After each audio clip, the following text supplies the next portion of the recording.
Welcome to the Ambitious Introvert podcast, created especially for introverts, empaths, and highly sensitive entrepreneurs to help you build, grow, and scale a successful, sustainable business. I'm your host, Emma-Louise Parks, business and mindset coach for ambitious introverts. After 17 years working as an air traffic controller, the ultimate fast-paced, high-stimulus, extrovert-friendly role, my mission now is to show introverts that they too can create big results and success because of who they are, not in spite of it. I focus on introvert-friendly business and marketing strategy to help you switch overwhelm for clarity, confidence, and clients. Hello.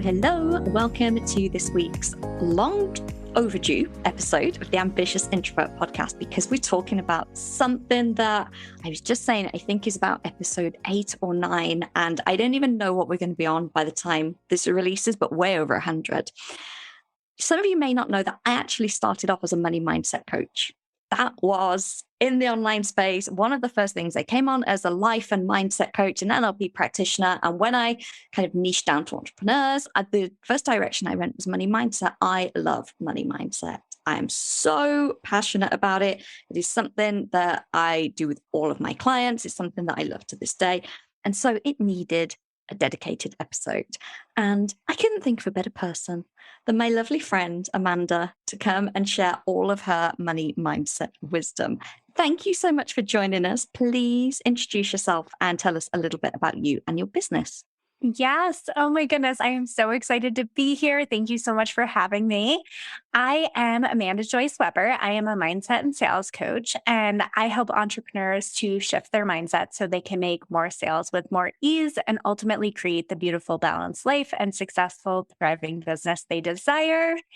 And I love it. Goodness, I've been doing this since 2018 is when I pivoted to coaching. I had a background in branding and graphic design, ran a successful design studio for 3+ years before I really got that kind of intuitive nudge that there was just more I could be doing, more people I could be helping, a different way I could be showing up and serving my people. And I knew I had that desire, and I had no idea how to make it happen or how to actually pivot, market a new service, do the whole thing, so that I could build up this completely different business. So it's been a windy path. I'm sure everyone says that, but ultimately just so fulfilling and so worthwhile, and really love the work that I get to do with my clients day in and day out. Oh, I love that. And I think our journeys have been similar in a lot of ways. We've definitely resonated a lot with each other's content and different things. I've been on your podcast. You're super active in the Facebook group. Are you an introvert? I would put you maybe as more extroverted. It's so interesting because depending on what day I take the quiz or assessment or whatever it is, I actually go back and forth between the two. So I am right on the line. And I think that earlier in life, I definitely would have defined myself as an extrovert, someone who definitely feels fueled by being around other people. And I think that really shifted. I mean, one with moving to the mountains and living kind of in the middle of nowhere. But Amanda lives in the most idyllic setting. It's like something out of a movie. So do head over to her Instagram just for the daily nature pictures. It's amazing. Yes, exactly. Which ended up being a beautiful thing during COVID, right? Because we're kind of out here, right? So there aren't a lot of people around where I live, but we have gorgeous mountain views and beautiful landscapes and the whole thing. And I think that, just getting older too, I think I've definitely turned into a little bit more of an introvert. I know people say you can't really change from one to the other, but I think just living on the line in between the two has always made it really difficult for me to pinpoint kind of which way that goes. I don't know. Have you ever had anyone on the podcast before that is right in the middle? Yeah. A lot of people will say they're in the middle. And I think there's a lot of misjustice done as well from the descriptions, because people go, oh, introverts are shy and anxious and antisocial and all of that. And I'm none of those things, but I'm definitely an introvert because I need time on my own to recharge. But I think people think as soon as you're social or outgoing or able to talk to people, they're like, oh, you can't be an introvert. But to me, I definitely need that time on my own when I've had, I love calls. I've got 4 podcast recordings today. This is great. I get to connect with people. I love to do this. But tomorrow morning, I will just need some quiet time on my own, right, to recover. And that to me, that's the true definition. I need to go and recharge alone in nature, noise canceling headphones. And I really resonate with that, like 100%. And also, I find myself just being like overstimulated really easily. Like my husband will like be doing dishes and put music on, and I'm like, why on earth? Like it's so beautifully quiet. Like, why would we do that? I was actually going to say I would type you as sensitive though, and then I think you've just answered that question yourself. Yeah, and I think so too. And that happens a lot as well. I think with my content and with this podcast, that people that wouldn't necessarily think of themselves as an introvert, that when we talk about things like that, they go, "Oh, that's totally me," because the sensitivity aspect creeps in, and it's so important. And that's why self-care is so important, which I'm sure we're going to dive into in this conversation as well. So good, definitely. Before we get into money mindset, like we both had this experience of having to wait, like I'd say a long time in inverted commas, in online business speak, a long time to sign our first clients. Mm-hmm. And, that's something that I talk about now. And at the time, it felt like forever. And I look back now and it felt like a blink of an eye, in the grand scheme of things. But when I was in it, it felt really hard. And there were all kinds of things. Like I felt like I was failing. I felt like my strategy wasn't working, even though like none of that was true. And I know you had that similar situation. So from a money mindset point of view, what kind of things did you do to be able to hold, to hold that trust and keep going when you couldn't see the results? Yeah, totally. So, like you said, it took me about 5 months, if I remember correctly, to sign my first client. And that was 5 months of going all in. That was 5 months of showing up. It probably wasn't a true 5 months of showing up consistently in content because there was definitely a little bit of wobbling in the beginning. So maybe we can give myself credit for like 3.5 or 4 months. Actually, it was 4. Yeah. But it was that time where I said, you know what, like nothing is going to happen unless I start showing up in a different way. And I needed to double down to make that happen, right? That was when I hired a business coach that felt super stretchy. That's the business coach I have now, Lacey Seitz. I know you know her and have worked with her as well. So I think that was just the kind of like all in energy where I was like, I am investing, I am going to make this work, and like this has to happen. And yes, I was showing up in a different energy and I was doing the things, right? But you and I both know how difficult it is to stay in it when you're not seeing the results on the other side of that, right? And I think that we really want marketing to work kind of like a gumball machine where we put the quarter in and we get the gumball out, right? So we put the effort in, we write the post, and we get the client on the other side. And the truth is like, it's more like you're putting quarter after quarter after quarter in before you see the results on the other side of that. But that's really how that momentum is built, right? And that's really how you ultimately get the results you're after, is by staying in it, continuing to show up, continuing to take that action and working on your mindset along the way. So I know that for me personally, there were two big things at play, and I can see them really clearly in hindsight. But for me, it was fear. The fear of what will happen if I actually do get a client in this business. What will happen if they're unhappy with the coaching they receive? What will happen if they don't get the results they want? What will happen if it's more work than I thought it was? What will happen if I don't like this, right? I mean, I could go on for ages, but there was just so much there in fear of success, fear of this actually working out and what that would create for me. And then also a little bit of fear of losing the freedom that would happen if I actually that's got interesting. Like, if I actually have clients. Yeah, totally. Yeah. And, it's interesting because when I was in corporate New York City, I was working at a large fashion brand in the marketing department, designing all sorts of like marketing collateral and fashion show invitations and really amazing things that look great on paper. But that kind of like, work all day, have very little life in between, commute an hour in both directions to go 3 miles thing really wears on you. And I think that whole scenario made me very afraid of jumping back into something that looked similar, where I was giving so much of myself and really not having it feel fulfilling or give back to me in other ways.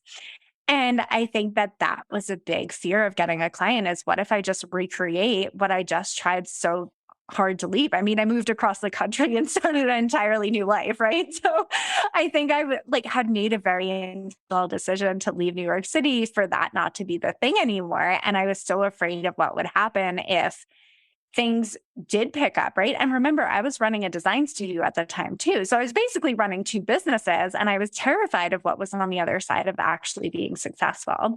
So that was the first thing that I can definitely point to.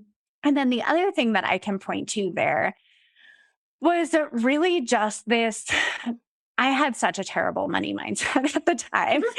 And I mean, and I say that with so much grace, but I think that there was just a lot of mentally tallying how long I could keep myself afloat, right? It was like, I mean, I was single, I was running my own business, and yes, I was in a committed relationship, but I really felt like, I mean, it's still on me to pay up my part of the bills. It's still on me to like, do the things. And that pressure made it so difficult to do it, to function, to be quite honest. Like I was waking up at 3 a.m. in the middle of the night in a panic, that kind of like gasp for air, where I just like did not know like where the clients would come from. My design business was built largely on referrals, which made it feel like everything really happened outside of me. Mm. And I didn't really know how to market my business. So I felt so disconnected from how to actually get clients. And that disconnection basically led to me just feeling at the whim of,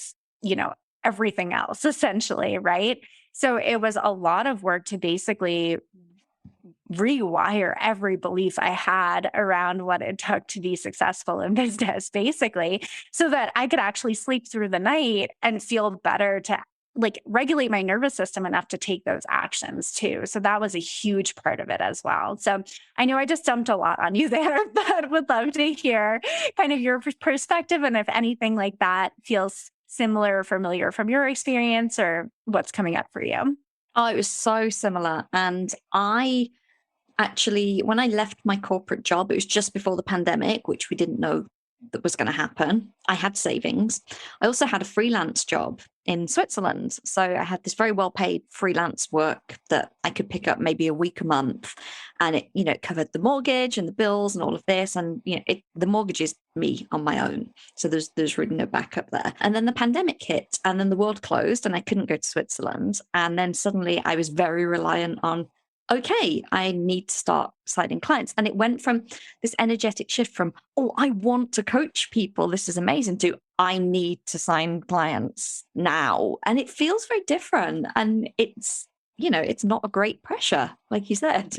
No, and it just makes it harder. And I think sometimes what I find with clients too is that sometimes it's really easy to slip into the belief that the pressure is actually the thing that's keeping them on track, driving them. Like, I wouldn't show up if I didn't have this pressure here. Like, I'll be lazy if I don't have this like pressure to perform.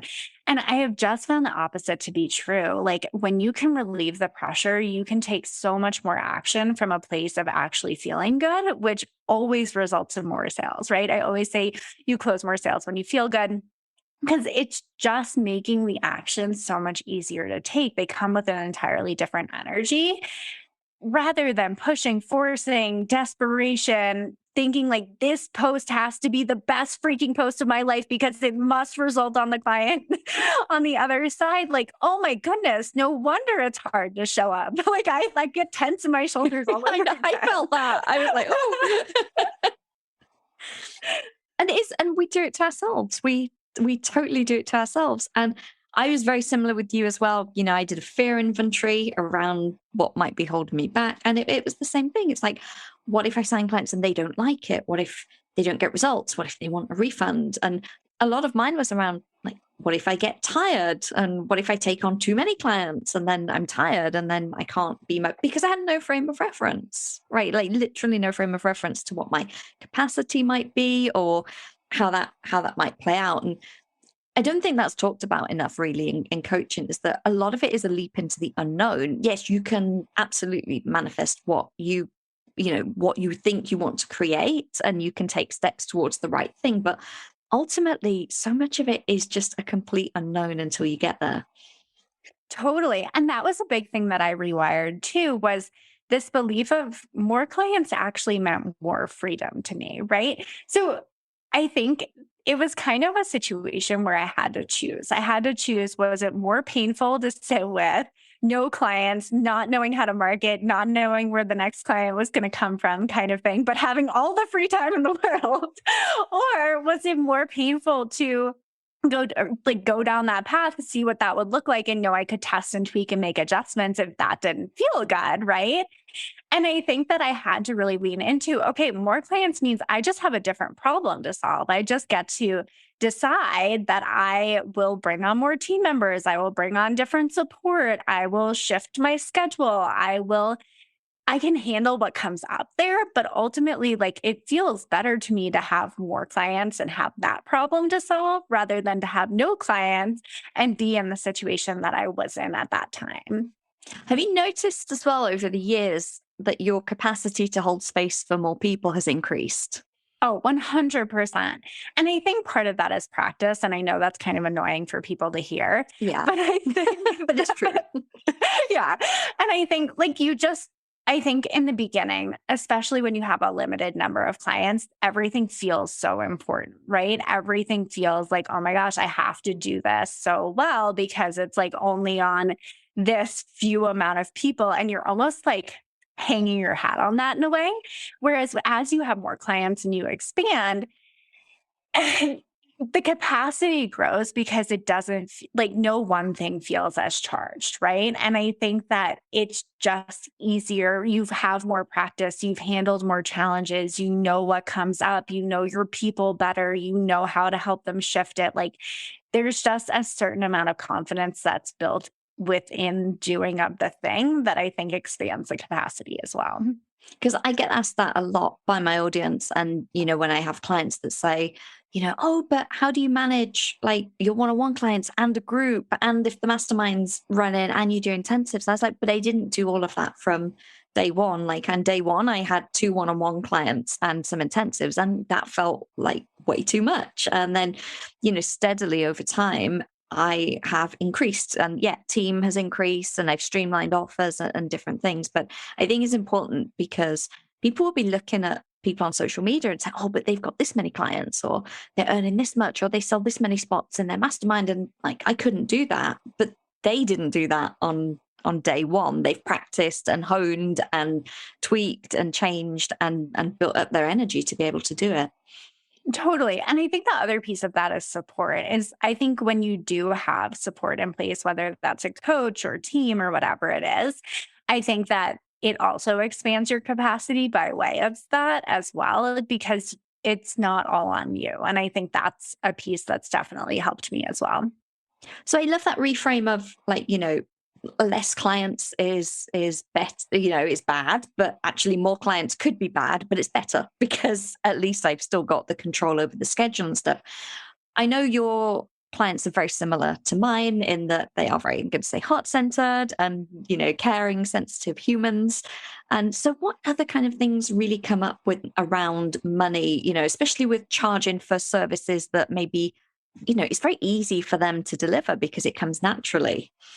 Yeah, I think this is such an interesting thing to look at because I think that a lot of the clients that I've worked with actually do feel uncomfortable for charging because it comes easily to them, right?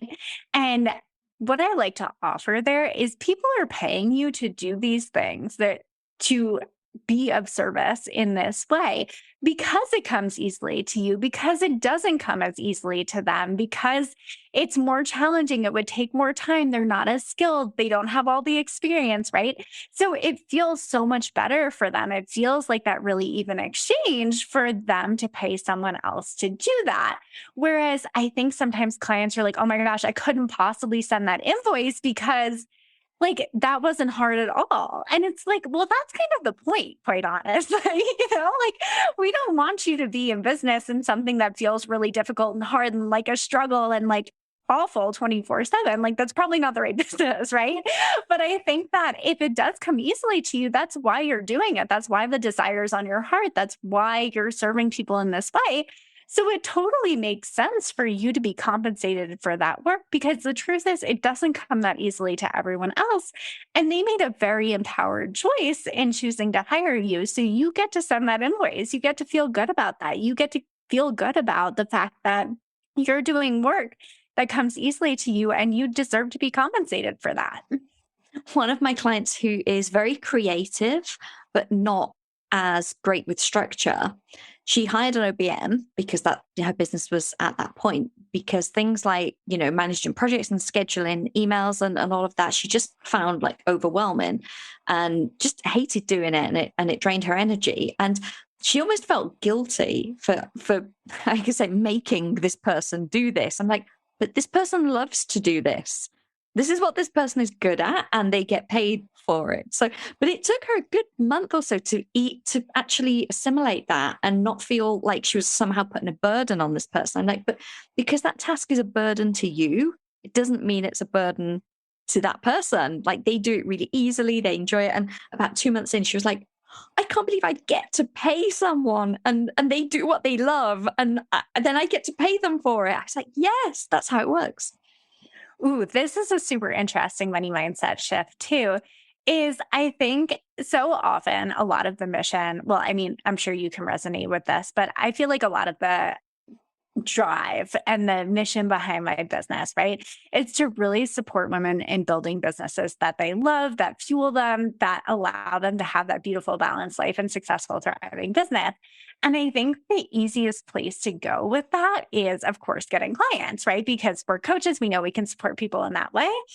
But the other way that I like to play with this is also the team aspect, right? I get to pay people to run businesses that they love and spend time doing work that they love doing. And that's another way that I'm living out my mission in having this business, right? So it doesn't only look one way, it can actually be both there, which I think is a super interesting thing to play with too. Yeah, I love that. My old VA was doing a PhD while she was running her business. And I was like, oh, I get to help her pay her way through, doing a PhD, which is only going to further her, career or, help and impact in other ways in the future. And also had someone on my team that was a stay-at-home mum. And she was like, this is crazy. Like, I get to get a great wage, like I couldn't earn this going off to work in Starbucks or something. But not only that, but I get to do it from home while like the baby's asleep next to me with no commute. And I think sometimes we can be like, oh, I just want to get that task off my plate. But you're actually making a huge difference to someone else's life. Which is awesome. I love that part too. Yeah, it's amazing. So what else do you see in terms of like where we get in our own way, I'm going to say, with money mindset? I mean, there are so many, there are so many things, right? But another one I would say is people are super uncomfortable about pricing and rates. And I think that that can feel like a challenge where I always think the actions are the easy part in your business, right? It takes you 0.2 seconds to go change the price on your website, right? That's not actually the hard part. The hard part is getting your mindset on board with it, right? All of the thoughts, feelings, beliefs, everything else that comes up in that process of feeling worthy of charging that rate, right? So I think that with pricing, especially, I think it's so much more of an energetic exchange than we often give it credit for. Whereas I think sometimes people really want to know, like, okay, well, I did the market research and so is charging this. And like, I offer XYZ things. Therefore, I can totally charge like a little bit higher, but not to like, and oh my goodness, like that can be crazy making, right? So I think like what has felt really good to me in my business and what I really encourage my clients to do is really think of it more from the perspective of like finding the sweet spot, essentially. What is the rate that feels really good and really juicy for you to get paid, where you're like, oh my gosh, I could get paid that much to do that. That feels amazing, right? That piece versus, well, also coupling that with that person's totally getting a deal, right? Like that person at that rate, like there's so much value in that. Imagine if they turned around and they went to go do XYZ thing, right? So I think that's such a fun thing to play with is like energetically, where is that sweet spot between the two so that you can really feel like, yes, this feels really good to me and I would love to get paid that. But I also know the value of this. And I know that this is going to be so amazing for that person as well. And this is something, if you're not familiar with doing this work, it might feel like, oh my gosh, that feels a little weird. Like, I don't know what that would feel like. I can't really sit with either of those. But I think that like the more you can feel into the kind of energy behind those and what feels really good to you, and that comes with time and practice and mindset and all of that, right? But I always think that that's a really interesting thing to look at because it really helps you to really feel like embodied in that rate or that price point rather than just trying to pick a number because you saw someone else pick a similar number or, what have you. I just think there's so many variables with like we have this thing of like industry standard coaching rates, which, have been really inflated. And that's not to devalue coaching. Obviously, I'm a coach. I think coaching is very, very valuable. But if we were all to go, oh, well, the industry standard's this, so I'm going to charge this. If you're not behind it energetically or it feels uncomfortable, you're not going to sell at that rate. But there are so many variables as well, because there are people that have been in business less time than me that are charging more. And I know I've got way more coaching experience because I had coaching experience before I built a business. But just because they're charging whatever, that doesn't mean that I go, oh, well, I'm just going to raise mine to that, because we don't know what's behind it. Like they could have a completely different mindset, or their energy's different, or they're trying to attract a different type of client. So it is so important, like you say, to feel into it ourselves and feel that place that we go, oh, okay, this feels good. Or like, I think sometimes it's hard to take into account other variables as well, right? If that person is like has a career and is like working in a day job and making six figures in their career, they might have a very limited amount of time to coach. So by way of that, it doesn't make sense for them to take on clients at a lower rate, right? Because they're like, I have like one, maybe two spots, right? So I think that sometimes like that comparison game, I feel like is such a losing battle sometimes because you just never know what's going on behind the scenes. And ultimately, it's so much more about what feels good to you and what you want and what you desire in your business. Because honestly, like that's where I think we all thrive is when it does feel good in that way. So, sorry, that was just a quick aside there too, where it's like you just never really know. So playing that comparison game isn't really helping in that case either. No, you really don't. And a friend of mine works with a one-on-one coach who I'm going to say would be cheap by a lot of standards. My friend has a big business, multi six figures, but she loves working with this coach. It's not a business coach. It's a life and mindset coach. And she's like, I will just work with her forever because it's that grounding, that consistency, like all of those things. And yeah, she might work with other coaches to do like ads or funnels or a launch or whatever, but knowing that there's value in different things and they don't all have to be at the same price point. Totally agree.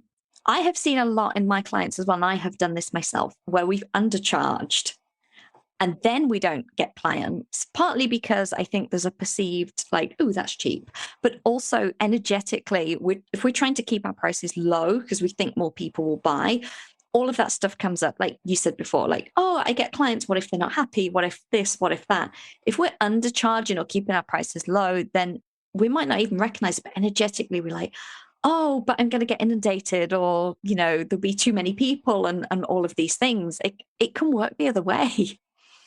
Yeah. And sometimes you're just not excited to go out and talk about it, right? Like if you're going into that thinking, oh my gosh, like this is going to be so much work once I get it and it's not going to be worth it. And like, I really don't want it at that rate. Like you might not consciously be thinking those beliefs, but if that's what's lingering under the surface, it just makes it harder to go out there and talk about it and get excited about it because you're just like, but please don't buy it because this would be actually like not that great, Exactly. And it's that undercurrent of like, oh, but I kind of hope they don't sign up that we might not even be conscious of, right? It might just be that feeling or that knowing under the surface.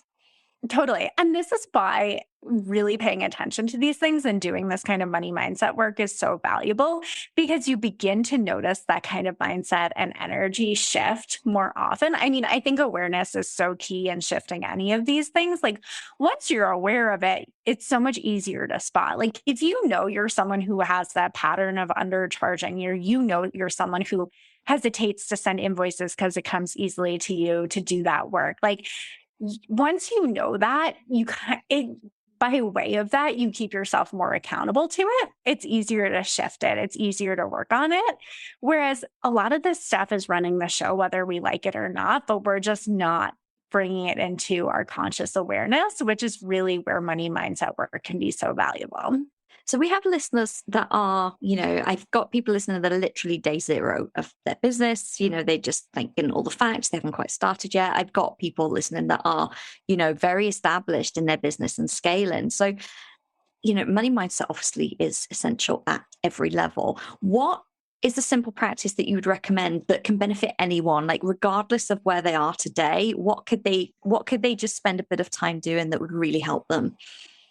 Yeah, totally. Well, what I would say first is I have a business owner's money mindset and manifestation journal that would be amazing to dive into because that really helps you to really wrap a consistent practice around money mindset work. I think sometimes it's hard to know where to even start with that or what you should be doing, right? So I think journaling is an amazing tool for money mindset work because it really helps you to understand those underlying beliefs, right? So where we were talking about that awareness piece, I think journaling is a great way to do that because a lot of our beliefs were formed in early childhood and they were programmed based on societal programming, what we learned from our parents, what we heard said all the time, like money doesn't grow on trees or, like saving is the most important thing, right? Like whatever it was, I think that those beliefs really do translate into how we live our lives now and how we run our businesses now. So, by way of journaling and creating a regular practice around money mindset so that you can really dive into what those beliefs are, how they might be showing up for you, and begin to notice your patterns, begin to notice opportunities to shift. And this doesn't have to take a ton of time. It can be like 10 to 15 minutes each day where you just chip away at this little by little by little. It will make a difference, right? So I would say definitely journaling, definitely grab that journal. I would also love to offer your audience a promo code for 20% off of that journal. They can use the promo code introvert and that will give them 20% off of that. But that's an amazing practice that they can start doing like literally now and really start understanding those beliefs, bringing awareness around those and really creating those shifts that help us to receive more money in our business and just feel really good about closing sales, getting clients, and ultimately growing. I love that. And obviously, I'm going to pop the link and that code in the show notes as well. There's something really special about writing by hand. Tony Robbins always says that, emotion is motion, just energy in motion. And I think when we can think all the thoughts, but when we actually pick up a pen and physically write something down, it makes it feel real, makes it very powerful. I totally agree. And with 100 days of prompts, like it just takes the guesswork out of it too. You don't have to wonder, gee, I wonder what I should journal on today. It's basically the difference between having a pre-planned workout and just knowing you have to show up versus being the one like actually deciding what exercises and all the things, right? Anything to take the decision fatigue away. Actually, something I do quite a lot with clients. A lot of my clients do EFT. So make that a daily practice. And they'll say, I just couldn't decide which video to use. So I didn't do it. It was another decision to make. So I'll have them spend kind of 10 minutes a month and queue a playlist up on YouTube. I'm like, just type in EFT, money mindset, EFT clients, EFT self-worth, like whatever the thing is, and just add them in a queue. And then when you go on that day, a video will play and you don't even have to think. It's like literally no excuse. Yes, that's amazing. I love that. So obviously, before I let you go, you know what I'm going to ask you. What book would you recommend for my ambitious introverts who are looking to grow or scale their online business? Yes. Okay. So there are two books that made a massive difference for me, but the one I'm going to recommend is Playing the Matrix by Mike Dooley. And the Ooh. reason that I'm recommending it is because I think that, I mean, mindset and sales were the two things I resisted the most in the beginning of my business. And they're also the two things that I run my business on now and help others in. So I think that's funny. But I think that this book was so helpful for me in believing in something bigger than I was. And I think really believing that if I showed up, the universe would meet me halfway. So back when we were talking about, just continuing to stay in the game, continuing to show up, and the beliefs that kept me in it so that I could ultimately grow and scale and, build this business, essentially, that book was huge for me because it really helped me to see, okay, if I continue to show up and I take action, I know that there is a higher power out there. I believe in the universe, but insert what feels true to you here. And that is what helps me and supports me in manifesting what it is that I desire. So it made it so much easier to back that action with the belief that it would ultimately work out, and it ultimately has. So that was just such a game changer for me. What was the second book? Also, Mike Dooley, Leveraging the Universe. So I actually started with Leveraging the Universe, and that really, I would say that book is more mindset overall. Whereas I think Playing the Matrix kind of helps you see how your actions are adding up and ultimately leading to what it is that you want. Whereas I think Leveraging the Universe focuses more on vision boards and manifestation overall and just kind of bigger picture mindset manifestation stuff. But I would recommend both of them. Those have seriously rocked my world. Amazing. I'm going to pop them both in the show notes, obviously. I'm going to pop your kind offer in there as well, along with the discount code. Thank you for that. And all of your links so people can come and connect with you everywhere, and especially on Instagram so that they can see your very picturesque hometown. Get a little dose of nature each day. Thank you so much for coming and sharing. It's always a pleasure to chat with you. Yes, thank you so much for having me. It's been such a joy, and I just absolutely love sharing all of this about money mindset, and I know it's going to make such a massive difference for our listeners. Thank you for listening to this episode of the Ambitious Introvert podcast with me, Emma-Louise Parks. If you enjoy this show, please subscribe, rate, and leave a review on iTunes. As a thank you, one lucky reviewer each month will win a 60-minute one-on-one coaching session with me, where you'll get the clarity and confidence to attract your ideal clients. And if you know someone who could benefit from listening to the show, then please do share and help me reach as many fellow ambitious introverts as possible.